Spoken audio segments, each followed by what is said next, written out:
Welcome to the Especially for Athletes podcast, where we explore essential principles that empower athletes to learn life's most valuable lessons through sports.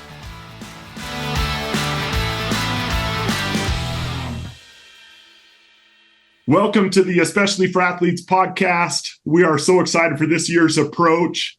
Today, Dustin, we're going to talk a little bit about the principle of resilience. And we had the pleasure of having a conversation with national champion coach Diljeet Taylor. She is a character. She is awesome. If you don't follow her on social media, she is so fun to follow. She loves her athletes like crazy.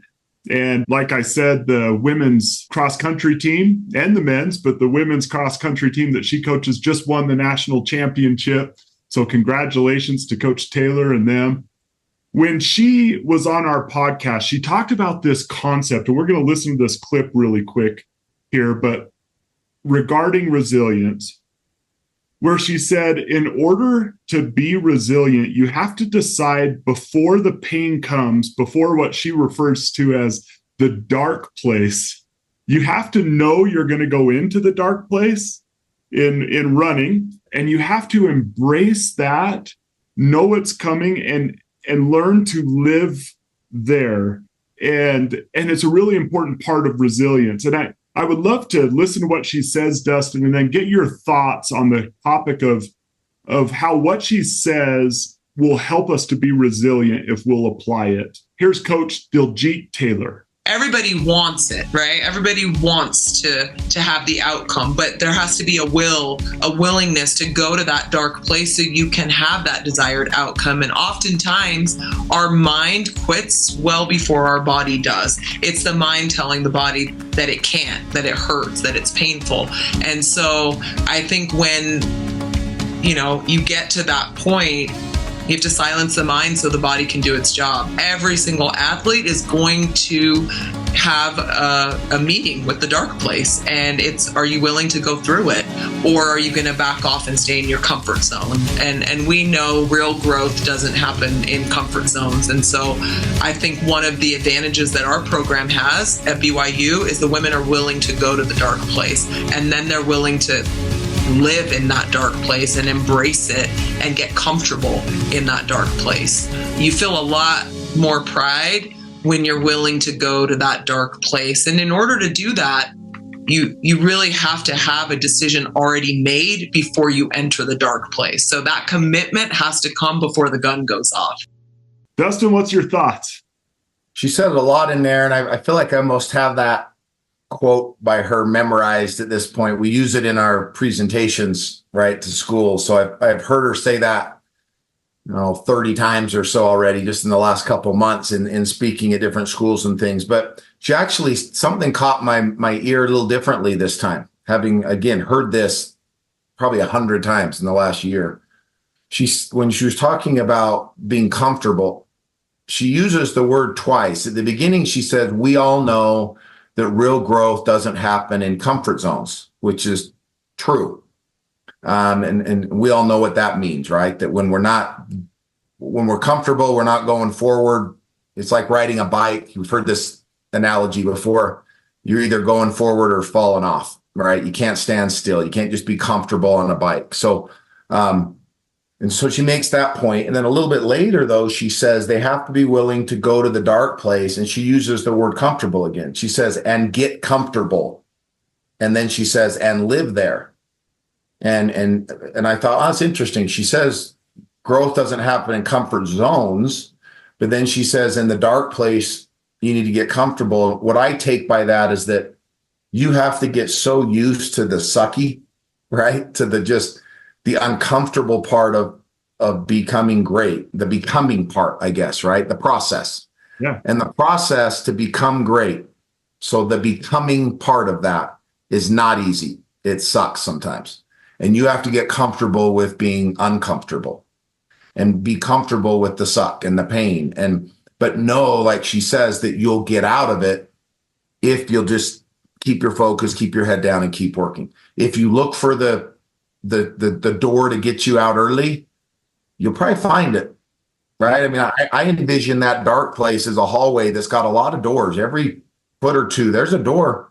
and it's not locked. It's not locked. You can open that door and leave at any point until you decide I'm not opening any of those doors until I get to the end of the tunnel. That's the only way out, and just get comfortable being in this dark tunnel and working my way up until you get you. I'm going to be here for a minute. Like she says, live there. So I better pack a lunch, and that lunch is my do the work lunch, right? I better have all my tools to go to work, my work boots, my work gloves, everything I need, because I'm going to be here for a bit. Until you really make that commitment and get comfortable with being uncomfortable, you'll never really realize how great you can become, and you'll give in to the resiliency that's necessary and take the easy way out and quit before you get to the finish line. And that's the opposite of resiliency. And it's the opposite of what she's trying to teach there and what we try to teach, and especially for athletes. And I think what most coaches try to teach their kids in different ways, and that is that when don't quit, be tough, finish, all the words we hear, it's just another definition of one word, which is resiliency. Yeah. You know, I talked to one runner that we've had. It was either at one of our events or on a podcast, and I forget even who it was. But they said the hardest thing about cross country is that you're in this intense pain and you're only 5 seconds from being out of pain. All you have to do is stop. Yeah. And you're done. And like you could start to breathe and the pain is over. Like you're in this extreme amount of discomfort and you're 5 seconds away from being comfortable again. And that's the hardest part of the battle of cross country. I thought that was super interesting. And so as she was talking about that concept of going into the dark place and getting comfortable, one of the thoughts that I had is most people drop off when it becomes uncomfortable. So one of the ways that we could get comfortable or almost invigorated by that dark place, by the pain associated with growth, is you can realize that people are starting to drop off like flies, even if you're alone in your basement doing a workout somewhere. Like most people, when it becomes really uncomfortable, now you've hit that point where most people are going to stop. So you could grow beyond them if you can learn to embrace the difficulty, embrace even the boredom of growth. Resilient people, they build that muscle. They realize that, oh, this is really uncomfortable right now. So most people are stopping. This is where I can show that I really want what my goals require. And I love that. For me, I noticed those two comforts as well that you talked about. Some people remain in their comfort zone. Some become almost comfortable with discomfort, right? Yeah. And one of the ways we could become comfortable with discomfort or embrace it is we could realize most people, when you're uncomfortable, 95% of people have dropped off now. Now it's time for you to pick up ground on people and to show real toughness. And I think that's an important part. Yeah. That mindset, embracing difficulty, is an important part of resilience. And how you get there, I think it's important, is that you hear this phrase often. I don't think it can be said too much. And that is the having your why, like having why do I want to do this comfort? Because if I'm only 5 seconds away from being comfortable, if I don't have a real why at the end of this, that I'm willing to go through this because I know that I can get to the end zone or whatever the end is, right? The finish line. And that finish line has to be worth it. It has to be valuable enough for you that you're not going to open that door in the tunnel and exit or give up. If it's not, then it's a lot easier to quit, right? As parents, we do what we do. If we're not playing a competitive sport, our going to work every day or grinding the day-to-day process of running a business or career and all the stuff we have to do. Well, we have a why, right? We got to put bread and milk on the table for our families, and we've got to pay a mortgage payment, and we have to do this, or these people, our why are the people that we love, that we're supporting. And we love them so much that it doesn't matter. I got to get it done, and I want to be better and more successful at it so I can continue to give more to these people that I love. We have a why. If we don't love ourselves enough, and this is going back to a podcast we did with professional golfer Daniel Summerhays. If we don't love ourselves enough to push through that dark place, knowing that if I can get through this, what I'm going to get, and I love myself enough to push through this, because at the end of this tunnel, the reward is so awesome. I'm going to be able to, even if I don't win the game or the championship, the reward of knowing I pushed myself as far as I was capable of pushing, and I made it. And I love myself enough to give that to myself, right? That I want to experience that, but I want to earn it. I don't want to give it to me. We have to love ourselves enough. So part of our why needs to be that we want to give us what we deserve, right? We do. We deserve that. At least the satisfaction of knowing we pushed ourselves to our breaking point and didn't break. Because that's pride and confidence that'll get us through so many other things later in life, right? You have a daughter that's serving a mission on the other side of the world right now. It's in learning a different language and with some of the poorest people in the world. Her getting through some of the things she's getting through right now, she has earned from being in some really tough practices, part of a state championship contending dance program, a drill team that she was a part of, going through things that were so hard for her to get through, that it makes getting up early and being a missionary and doing the things she's doing and serving other people not as hard, because she knows she can accomplish it. She knows she can do it. She's resilient enough to know that, yeah, it sucked, but I got through it. I did it, and I performed in front of thousands of people and did my routine exactly how I was supposed to do it. We may not have won the championship, but I have the inner reward of knowing I maximized my ability. Somebody was better than me. That's sports. You can live with that. Regret comes from never reaching the top because you didn't push yourself to the top. You took the easy door out and gave up before you got. That's regret, right? Real athletes don't regret losing. They regret not pushing themselves and becoming the best they could become, because losing is part of the deal. And so, I think her idea of this dark place isn't just in sports. We all have to go through the dark place in life, and we're all going to have it. And to your point, Shad, once we've accepted that life's going to suck sometimes, whether that's as in sports, afterwards, in a marriage, in a relationship, in our careers, that's coming, and we accept it. And we know that when it comes, instead of saying, oh no, it's here, time to curl up in a ball and just take my lashings, right? Take my beating. The approach is, screw that.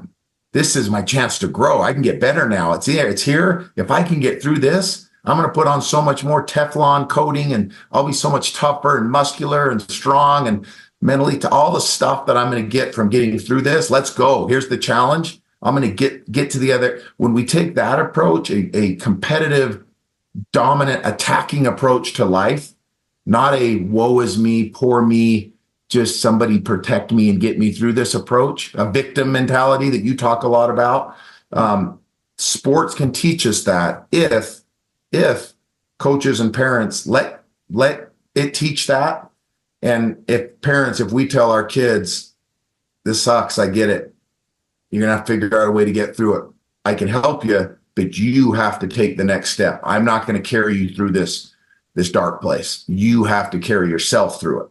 I'm just here to cheer you on. I'll be right next to you, but I'm not going to lift you. You got to push yourself through.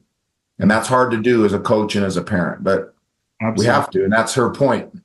Yes. And I love two things you said there, Dustin, that really I think would help someone who's listening to this saying, okay, I want to be more resilient. I think clarifying your why helps you to be resilient. And there are going to be some things that you're doing that as you try to clarify your why, you realize, yeah, my why isn't important enough. Like maybe this shouldn't be taking up so much of a part of my life, right? And I don't want to work through all the stuff I have to deal with because my why, I don't really care. And that's fine. Part of life is figuring out what you care enough about to go through the dark place to achieve.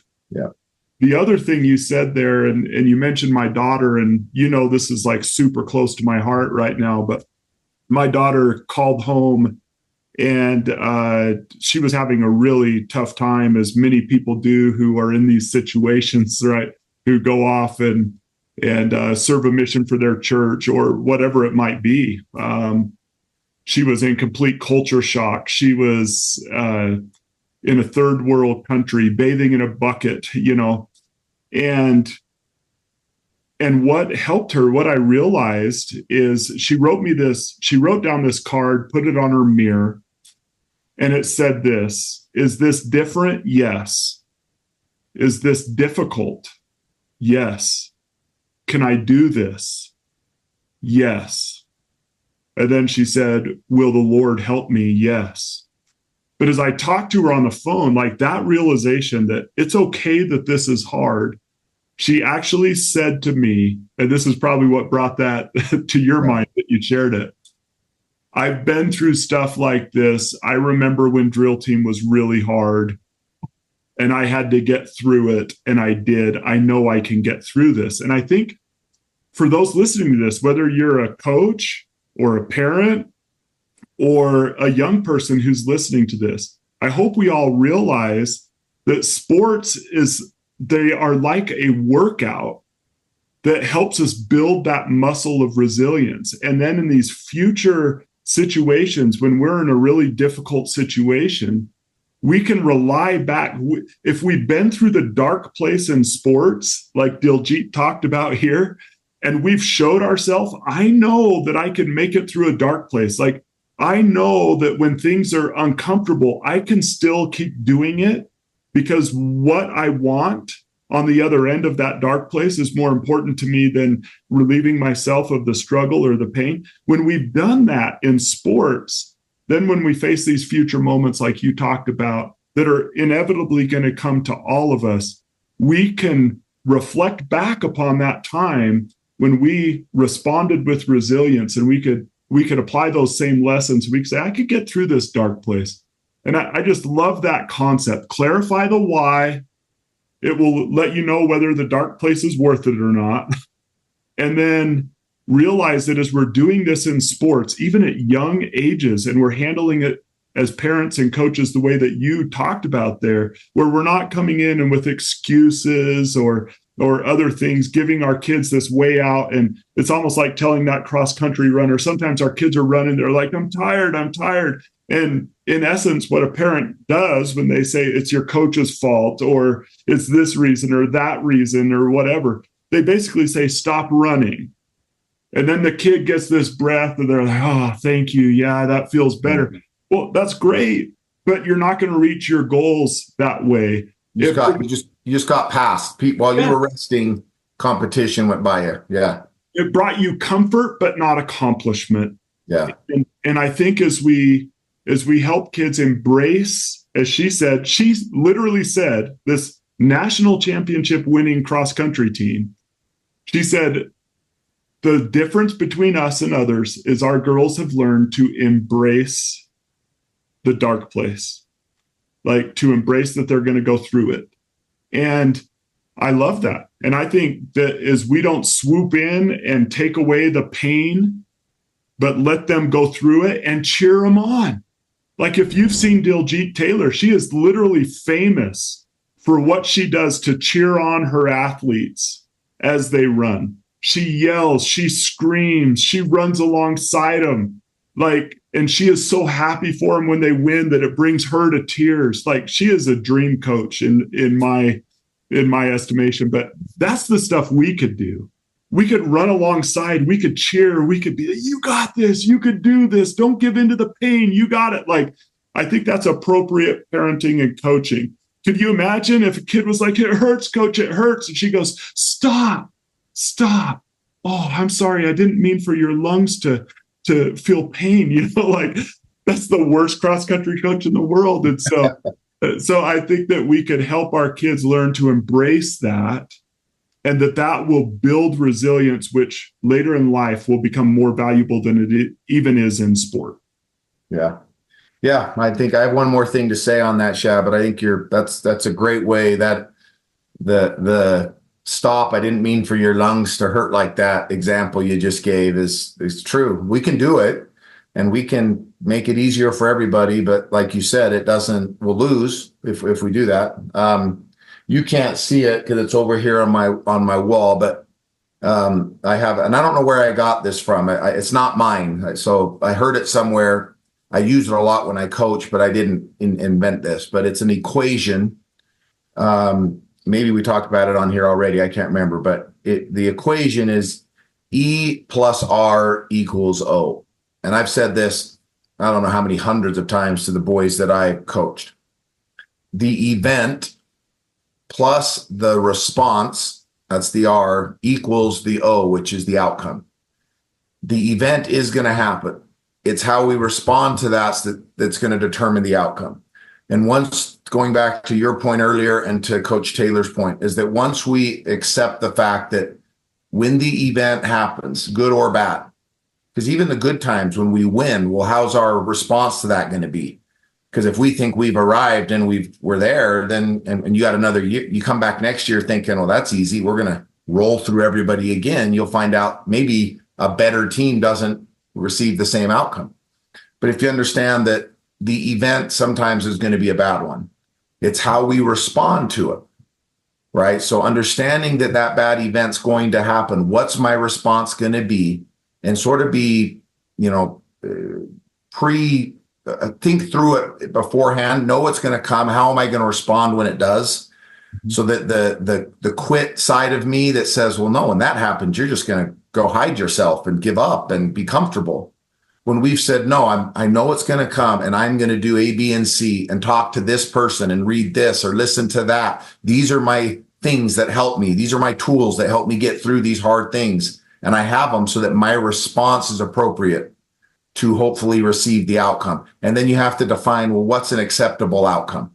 I think that's key. You've talked about it. You've written about it once for our blog years ago on our website about is the only acceptable outcome a first place trophy? Or is it the medal, or is it the process and the lessons learned? Is what are you going to be okay with? And then make sure that, because the truth is that outcome, an acceptable outcome, probably shouldn't be the gold medal. We want that. But if we give it our all and everything we have and somebody better beats us, doesn't mean, and this is, and even being a competitor, it's hard to even say this, but we do have to understand that doesn't mean we failed. It means somebody was better than us. That happens. Yep, absolutely it does. And you highlighted something that she said in her comment, which, just gives me my last thought.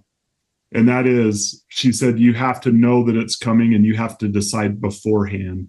And I love how you connected that to that E plus R equals O.